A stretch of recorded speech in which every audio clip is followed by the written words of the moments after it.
lock in. It's time to win. Tim gonna win with another Marvel Rivals banger.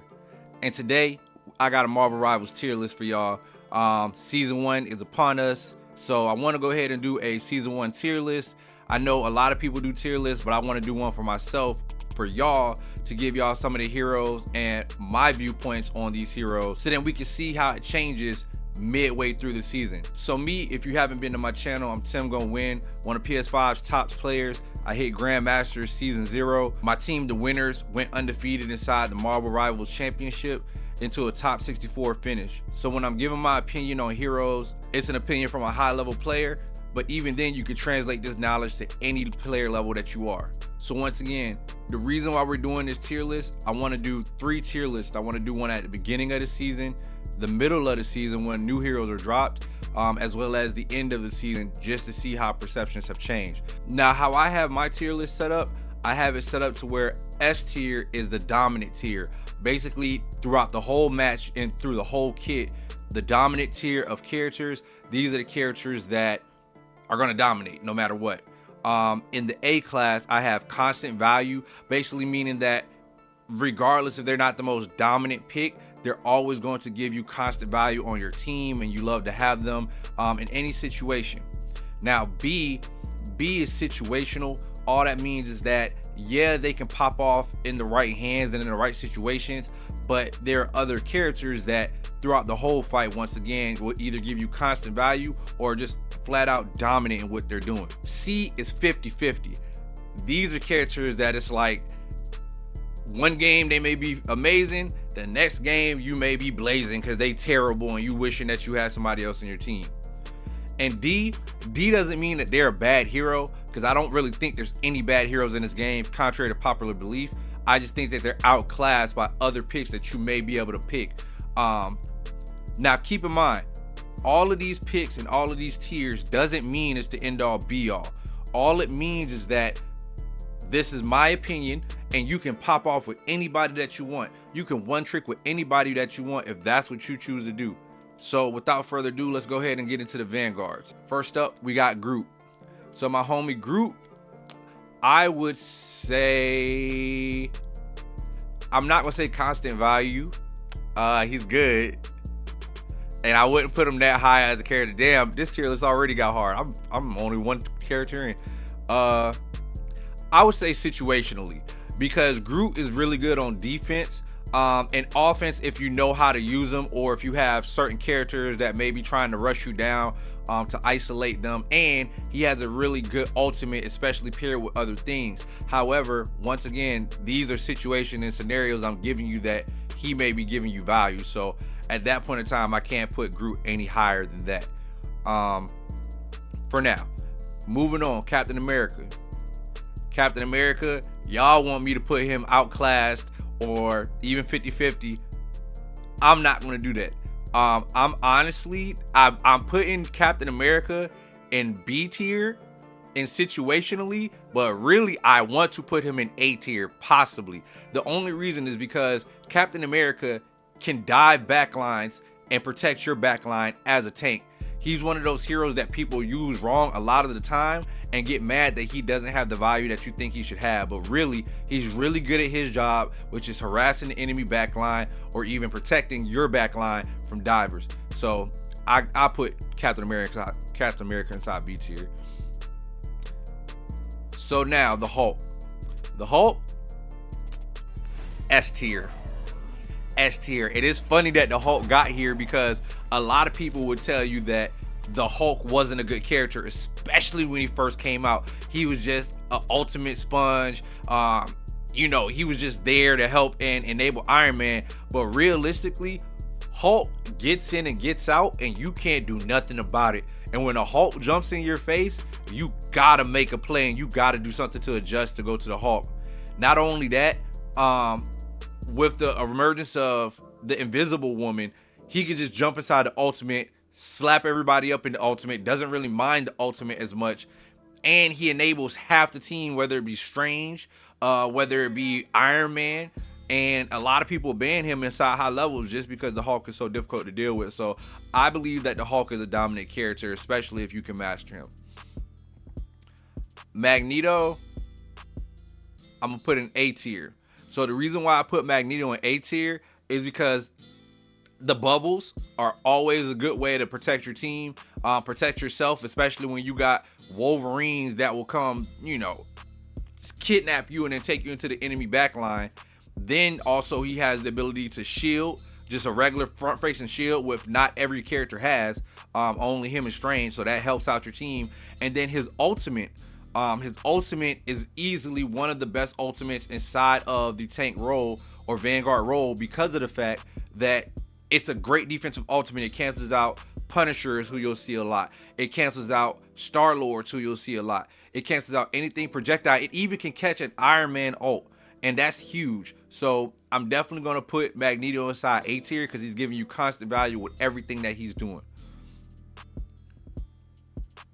Oh, once again, little intermission. Make sure that y'all subscribe to the channel because this type of stuff helps out small content creators like me. Comment your tier list and who you think I got right and who you got wrong. It really helps out to engage the channel. I want to build a great community for us here. Moving on. Penny. Penny is my girl. Penny is one of my mains. I got the most time on Penny. And even with my girl, I'm not gonna do D tier, C tier, S tier, A tier. I'm going to put I'm thinking about it.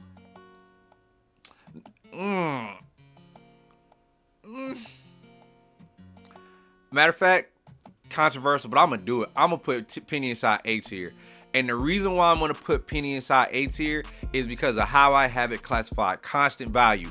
So regardless of anything else, Penny is the only tank, or one of the only tanks, that has projectile damage or damage that can go forward. A lot of other tanks don't have that. Penny also has, even without the mind traps or whatever, Penny also has a 5-second cooldown for a CC ability that can secure kills. That's how I use Penny most often, to secure kills and make it easier for my team to get those kills.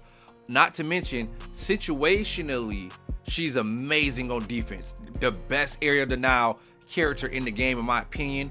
Maybe Moon Knight might have a little bit to say about that, but all in all, Penny is a really solid hero, and I think if you want to just learn a hero to climb and move up the ranks, Penny would be that, especially in solo queue. Let's go to my boy Doctor Strange, and I'm gonna put him in S tier. We already know I'm gonna put him the top of S tier for the tanks, at least for me, because at the end of the day, Strange just has too much utility. That teleporter itself, it doesn't matter what game mode you're on, is a game changer, especially if used right. His shield is the biggest shield in the game, has the most health in the game. You can't beat that with a bat. That's always going to help your team out by getting a lot of damage mitigation.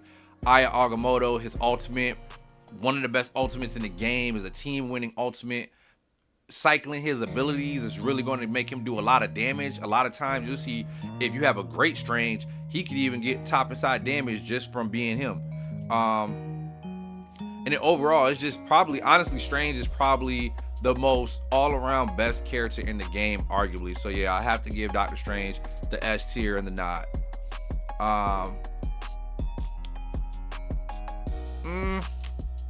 I got Thor.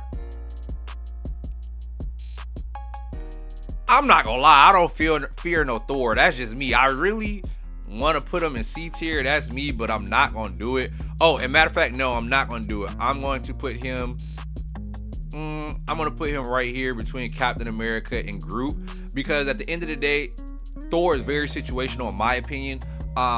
He's really strong. He can abuse people. He can get up on you, but if he can't do that and you can actually zone him out, Thor isn't giving you as much value as you think. Not to mention, his ultimate is all right, but it's not crazy. It's not something that you fear. You got a good amount of time to get out of it.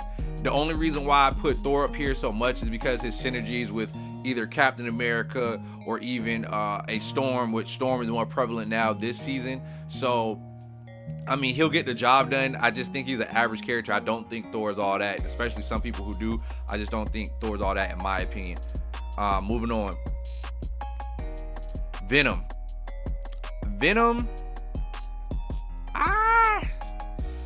Even with the buffs, bro, Matter of fact, nah, I'm not gonna put them in 50-50 tier. I don't care.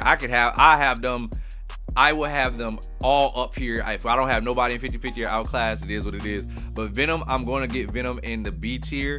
Situational. He's an amazing dive tank, and he gets that job done. If you've ever had a good Venom, good Black Panther, good Psylock, or Spiderman against you, good luck with that if you don't have the tools to stop it. Because Venom is the absolute best character at diving, specifically inside the backline, just causing havoc and causing a distraction to a degree.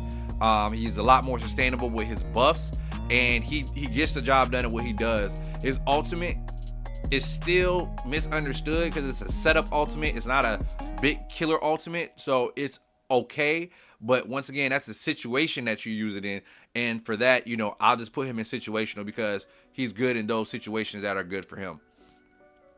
Now, oh, by the way, we're just going to make sure that we don't do Johnny Storm or the Thing because we don't know what they're like yet. So they're just going to stay there. Moving on to our first duelist, Mr. Fantastic. A lot of people don't know how to use him yet. This is just where we're at right now. I don't think he's as bad as people say. I want to put him as situational. And even situationally, I put him high B tier. High B tier. Mr. Fantastic, high B tier. Watch you put this behind him. Mr. Fantastic, high B tier. The reason why I put him high B tier is because he's not as bad as people think. Regardless, tanking and having an off tank or off Vanguard in that sense, I say that that's very valuable. He may not do the most damage, but he does do an area of effect kind of sweeping damage to the whole team. When he gets into his buff mode, he can take on Hawks and other characters like that, and he's really good against Strange, which actually helps you if you have a good team. And I believe that Mr. Fantastic can even move up inside the seasons, so this is just where he's starting out. Also, he's the only character, or one of the only characters in the game, that has a full invincibility frame for at least 3 to 5 seconds. So that's a huge thing right there, because that can block ultimates, even reflect those ultimates, not fully, but reflect them. And I don't know, I think he has a really good kit with a lot of potential. I just think that people have to learn how to use them, a la Wolverine, a la Storm, and other people like that. Black Panther. I want to put Black Panther situationally, but with his nerfs, honestly, you got to be a really good Black Panther. And honestly, Black Panther, even though he can be oppressive in the right hands, if you just actually focus him, I say 50-50. It's not that many good Black Panthers. He's a great character, but I feel like for the average person, for most people, there's just better options at what he does that will give you more constant value overall inside the fight. So yeah, especially with the nerfs that he got, I don't think Black Panther is up to par with everybody else. He can be, like every character, he can be, but yeah, nah. Black Widow, outclassed. I'm lying. I'm not gonna do that. I don't think she's as bad as people think. I'm gonna put her in the 50-50 tier. The reason why I'm gonna put her in the 50-50 tier is because Black Widow is not as bad as you may think. Yeah, the sniper isn't one shot, but if you're good at Black Widow, she has constant damage. And also, believe it or not, if you don't scope in and just fire her regular shot, it's like a long range shotgun. So that in itself can do crazy burst damage in an instant to get people down and secure kills, or even start kills and help your team. Not to mention, a lot of people don't use her, so they don't know that she has a stun with her melee attack as far as her little kick, Widow's Bite or something like that. So that can stun any character in the game if you're up close with your team. And then after you do that and you shoot them with your sniper rifle, you don't have to scope in. After you shoot them with your sniper rifle, you can actually kill somebody like that. That's a one-shot combo, or a two-shot combo, I should say. So at the end of the day, Black Widow isn't as bad as people think. They just don't play her, and that's why they think that she's bad. But I don't think she's outclassed by anybody, not even the snipers or other DPS. I think people just don't know how to play her. HawkEye. I'm gonna put HawkEye in A tier. The reason why I'm gonna put HawkEye in A tier is because regardless, any character that has the potential to one shot, no matter at what range, they're constant value, especially if you're hitting your shots. Now you can say that that's 50-50, but for the most part, all you got to do is peek corners, aim down sight, and just do your thing. His ultimate is really strong. He gets the job done. I wouldn't put him in S tier as dominant because he does lack a lot of mobility and he's very diveable, especially if you can get up on him, but he's super oppressive if you don't have anybody that can contest him and go get him. So I'm gonna go ahead and put HawkEye in A tier. That's the easy thing right there. Even with the nerfs, he's still A tier. Hela, this may be controversial. This may be controversial.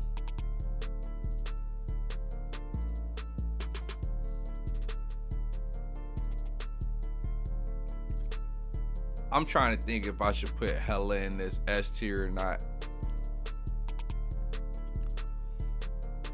You know what? I'm gonna put Hela in S tier. Hela is gonna be in S tier regardless, and the reason why Hela is gonna be in S tier is because of all the tools she has as a character. That's honestly an easy pick now that I'm thinking about it. Escapability. You can't dive her like you can dive HawkEye. Although she doesn't have the one-shot potential, she also has burst damage potential in the sense that, boom, 3 taps and you're out of there. Not to mention, she has one of the best ultimates in the game. Completely makes everybody just focus her at that point in time, and just hard hitting damage. Hela, even with the nerfs, nothing that they did just stopped her from being a good character in what she does. Maybe at the end of the season when she stops having her buff, but for now, Hela, she reigns supreme as one of the most oppressive, DPS inside the game or duelists in the game. So, I'm gonna go ahead and throw Hela in S tier. That's our first S tier duelist. Wolverine, constant value. Now, I would have put Wolverine in B tier for situational, but the thing is, he's part of every freaking situation. You're generally always going to have a Vanguard. So a Wolverine, a good Wolverine, don't even gotta be great, just good, maybe even just decent Wolverine, is going to strike fear in the hearts of every Vanguard on the field that's not you. The ability to be a tank buster is invaluable because when that front line falls, everything falls behind it, and you got a game plan against Wolverines regardless. So just because you have the game plan against a Wolverine, I say I'll go ahead and put him inside the A tier for constant value. Iron Fist, you know what?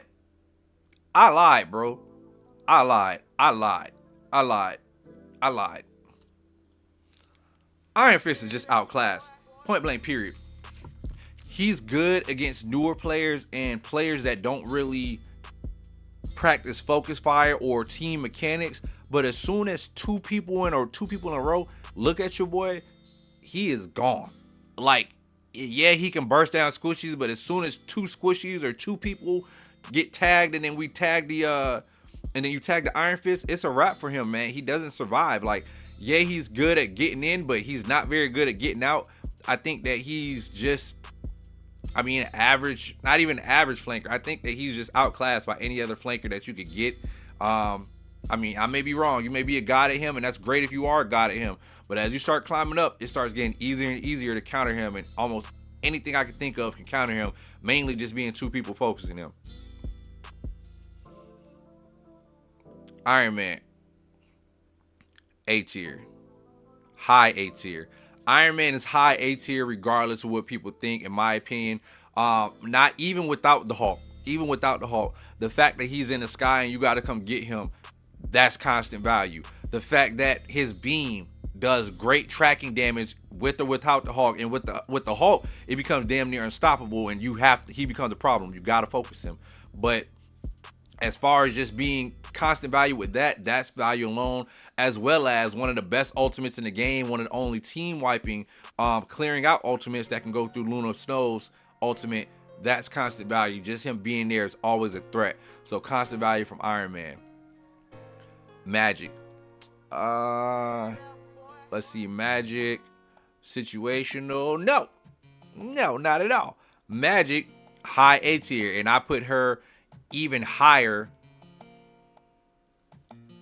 I put her even higher than Iron Man.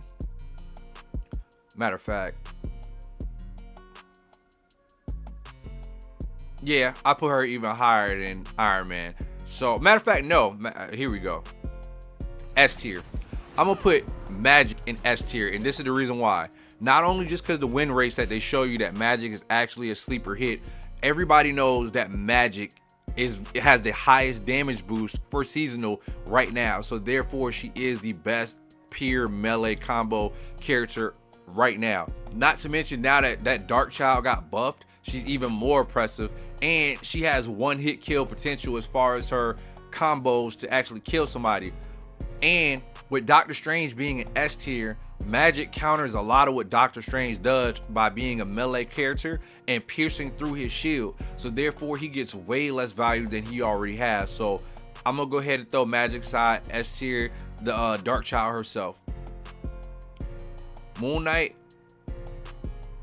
I'm gonna go ahead and put him in B tier. I want to put him in A tier for constant value, but the thing about it is he's very diveable. Let me see.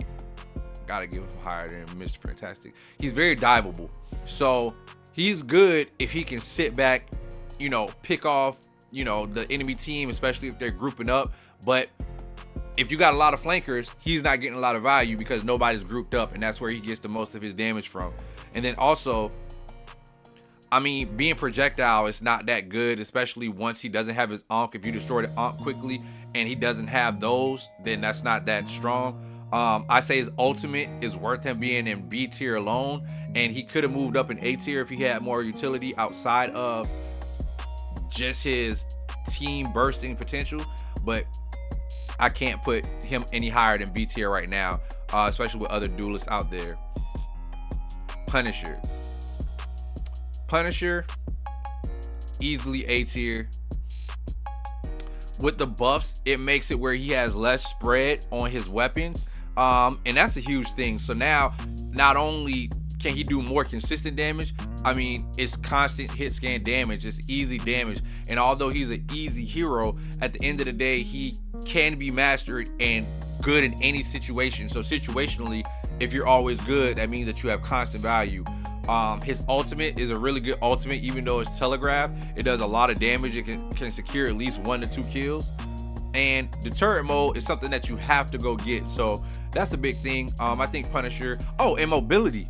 My bad. Mobility and being able to get back to the fights and get the high ground and do different things like that.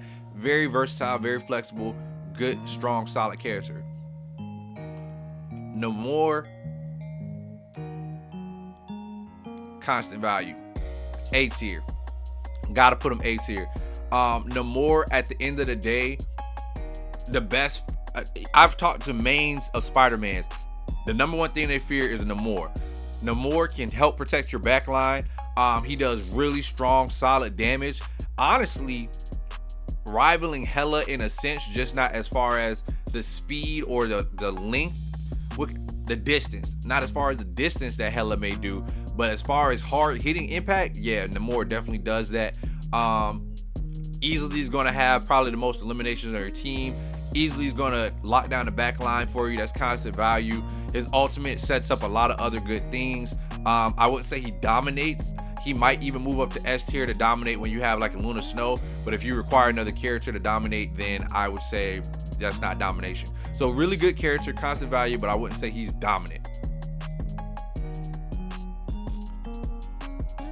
Psylock, I will put her the highest of A tier. I can't put Psylock S tier only because even with you securing those kills, if you're not with your team, sometimes that may hurt the team. However, Psylock is super versatile. Can do almost anything you need her to do. Great burst damage, great 1v1, probably one of the best, if not the best 1v1 hero on the whole entire roster. Invis is incredibly powerful, but her ultimate now leaves a lot to be desired. Unless you're really getting high impact ultimates and targeting great tracking, you're not going to actually do a great job with her ultimate, which actually brings her down a notch. And you literally have to be locked in with her to get value the entire game. If you're not locked in with Psylock, you could start throwing very easily. So yeah, she's high A tier, but she's also takes a lot to get a lot of that constant value out of her.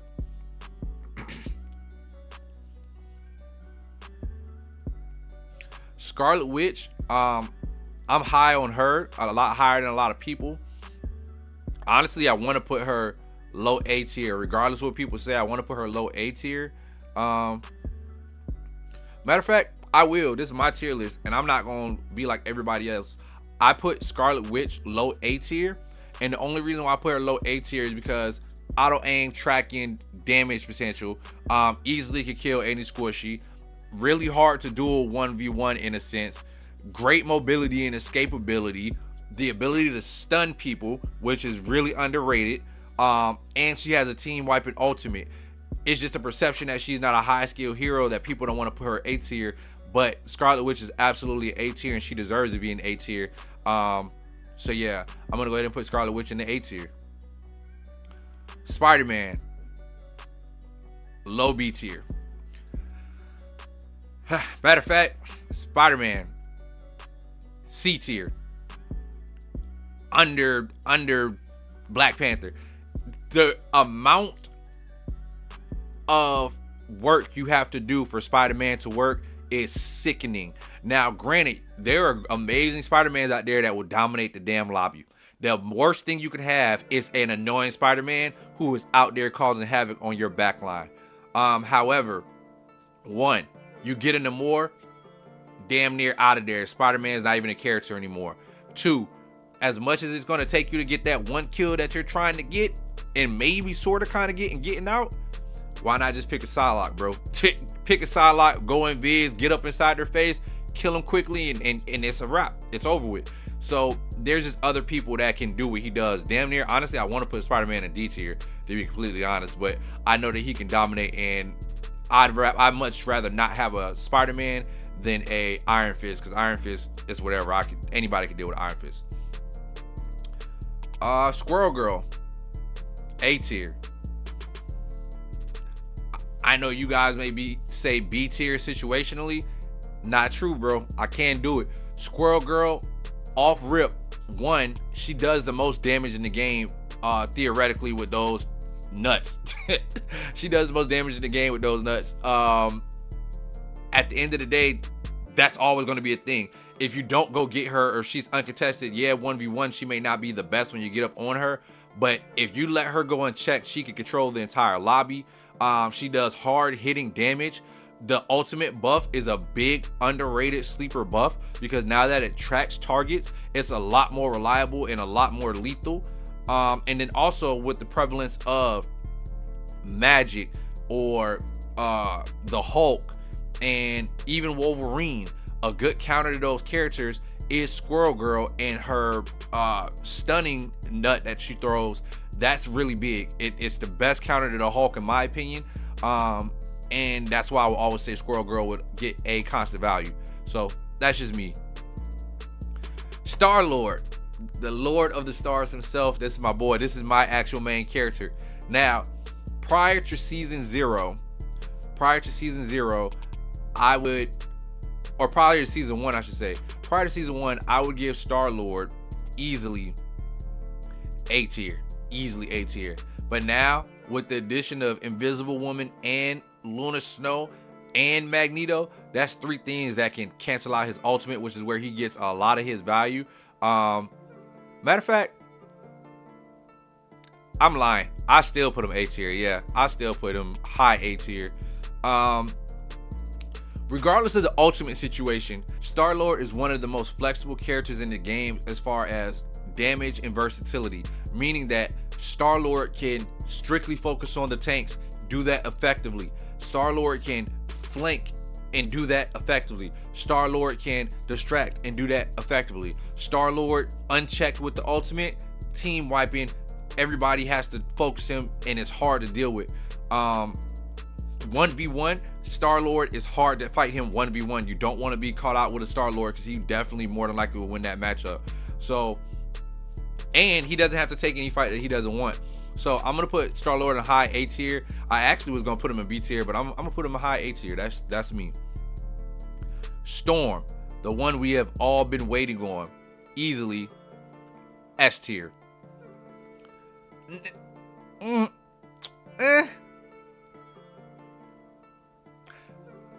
Yeah, easily S tier. I was gonna say high A tier, but I'm gonna say S tier dominant. Honestly, and as people start learning her a little bit more, her kit is super kitted and the best kit in the game. Just the principle of damage boosting your entire team at one time, everybody damage boosted at one time, that alone is worth S tier. That's dominance. Now you may need a good team for that to work, but even if you don't, being inside that area effect as far as damage, you don't have to aim it. It can secure kills. It can do burst damage with the kills with the lightning. Her ultimate charges the quickest in the game outside of Rocket maybe. She gets her ultimate every single fight. She'll probably have 4 every single point if you have a 4-minute round inside that little round in that section. Regardless of and then her attack speed and her damage buffs, like, it's all around the perfect storm. Storm is honestly a crazy character, especially when you match her, and it shows. A lot of people are starting to play her and a lot of people are starting to win. I think that's one of the best heroes in the game now at this point. The Winter Soldier, Bucky. Gonna go ahead and put Bucky in high A tier. I'm gonna put him right behind the Punisher. So Bucky is a really great character. Does a lot of things well, does a lot of damage for flyers, does a lot of damage against tanks, good at 1v1s, and just a really good, strong, solid kit. And then also his ultimate has one of the best ultimates in the game, definitely giving you constant value, and even moves up to S tier when paired with a rocket and a good rocket. Yeah, I mean, I don't play a lot of Winter Soldier, but I know he's somebody that I fear going against a lot of the time, and he's always going to give you some type of value. That's just me. All right, so now I believe, yes, we are to the strategist section. Invisible Woman. Let's start with the elephant in the room. Me, boom. Oh, I didn't even know this. Hold on, let me move this Storm. No, I'm gonna keep Storm there only because it's harder to play with Storm than some of these other people. I think maybe Magik and Storm you can interchange as far as who's the second best DPS in the game. But yeah, so Invisible Woman, elephant in the room, boom, S tier, easily. She may not do the best healing, but she doesn't need to. She may not do the best damage, but she doesn't need to. She may not do the best blocking, but she doesn't need to, because she does all 3 of those things at one time. She is the LeBron James of this game. She is totally meta shifting and impactful.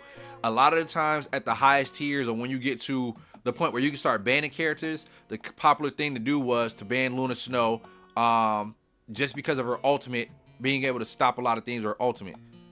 Can't do that no more. You can, but it's not going to matter, because even if you ban Luna, you still got Invisible Woman. Not to mention, with Invisible Woman, her ultimate is one of the best in the games. You can't walk into it. You don't want to walk into it. And then it's probably between Mantis and Luna Snow as far as the healing factor, so you're not really going to die in it.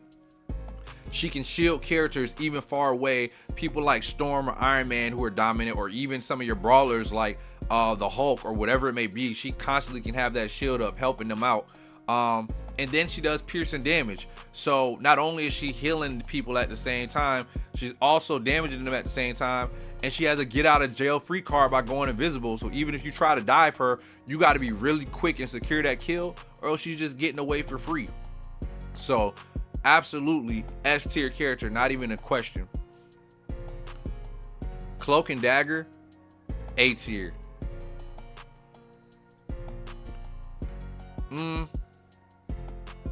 Yeah, A tier. I would say Cloak and Dagger is A tier.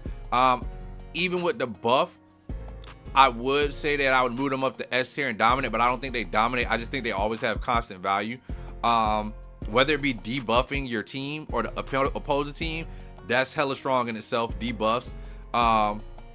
Area of effect healing, that's crazy strong, and a lot of times people don't die in that. And then also layering it 4 times as far as your ultimate, that's something new, but it's strong as hell, because you cannot kill anything through that if they layer the ultimate 4 times in a row. Auto locking damage that rivals, actually, believe it or not, Scarlet Witch. I believe it's actually stronger than Scarlet Witch's damage, which is crazy to think of, or similar at least. And then as far as healing, it's auto aim healing, so that's a really good thing. I think Cloak and Dagger is a really strong and great character, so I'm gonna leave it at that. Luna Snow, S tier. Top of S tier for the supports. I say that she's the best support in the game, arguably. I know that Mantis is going to be up there too, but Luna Snow, I believe, is the strongest one in the game simply because her ultimate denies every other ultimate in the game except for 3, I believe, which is Moon Knight, Ironman, and who is it? I'm forgetting somebody. Oh, Scarlet Witch. So she denies every ultimate in the game damn near. She has a stun that can help as far as whether it be a diver or a tank, which is a lot easier to hit, but it's still a utility that a lot of other characters don't have. She moves very fast, so she can get back to the fight quicker even if she dies, which is an underrated perk. She does piercing damage as well with her attacks, so that's always good. And then, believe it or not, her I don't know what it's called, but basically when she starts clapping, you know what I'm saying, when she starts clapping her hands, that does really strong damage at that point of time. That's a really strong ability. So all in all, Luna Snow to me, best pick in the game as far as support. That's why she gets banned the most at high levels, just because she's a lot to deal with. So if you're the number one person getting banned, it's for a reason. S tier. Jeff the Land Shark, I know a lot of people may say situationally 50-50 or maybe even outclassed, but Jeff is sneakily strong. I'm gonna give him constant value regardless. I know other people may not, but this is my tier list, not theirs. I say Jeff gives you constant value because the bubbles give you a speed boost, which speed is an underrated utility inside the game. He can heal his whole team at one time. He may not have the defensive ultimate, but a lot of the maps have that side, even though it's easy to play around now. A lot of maps have that side objective to where you can get them off, but also just being able to, let's say, contest the cart. That's a really strong thing, because if it's an overtime or any type of situation where you need to win the fight and Jeff's there, he's an absolute threat. And that's what I think his playstyle is going to shift to more, is during those periods where it's a hard game, just to get people off the cart. Jeff has the best ultimate for that, because once he does that, it's game over. You lose it. So I think Jeff is pretty strong regardless. Even if people don't want to give him credit for that, I say Jeff is inside the A tier, not even situationally. Loki, S tier. Loki, S tier. Now, I want y'all to peep a pattern real quick before I go forward. Notice how many of the strategists are inside the S tier. It's for a reason. It's the strongest role in the game.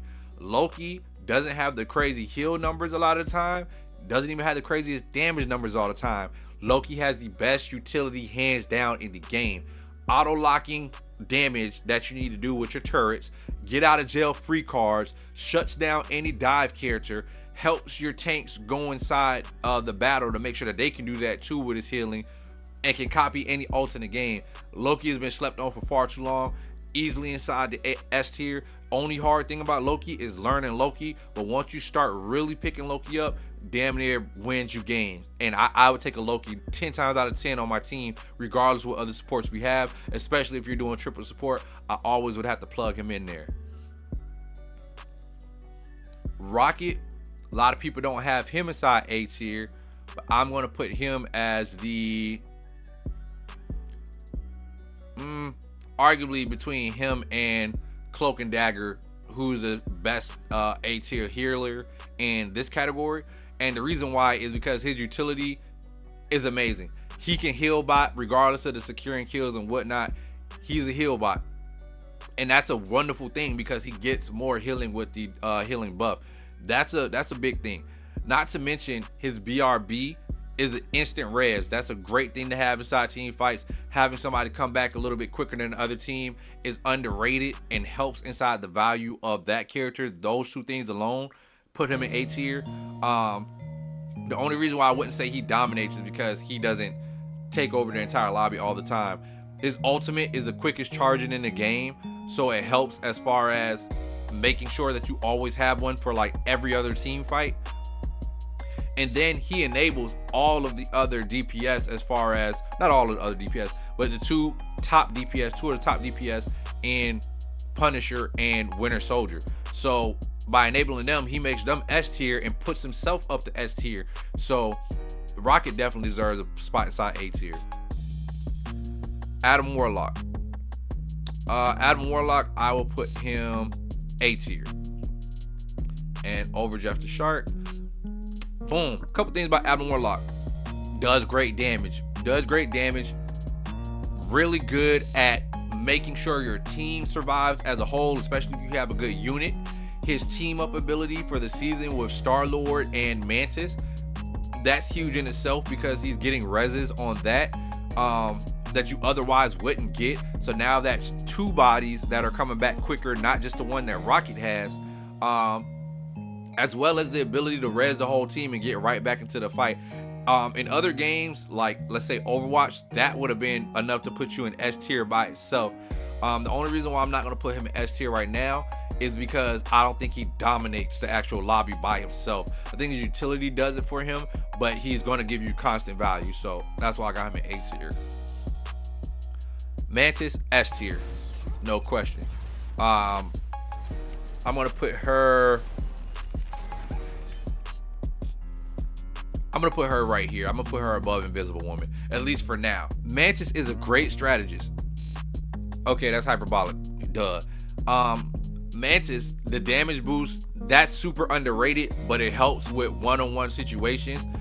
Being able to damage boost yourself and do just as much damage or enough damage as another DPS, that's huge. A really great ultimate that you can use offensively or defensively. I say it's the best offensive support ult in the game because not only is it offensive, it's defensive at the same time.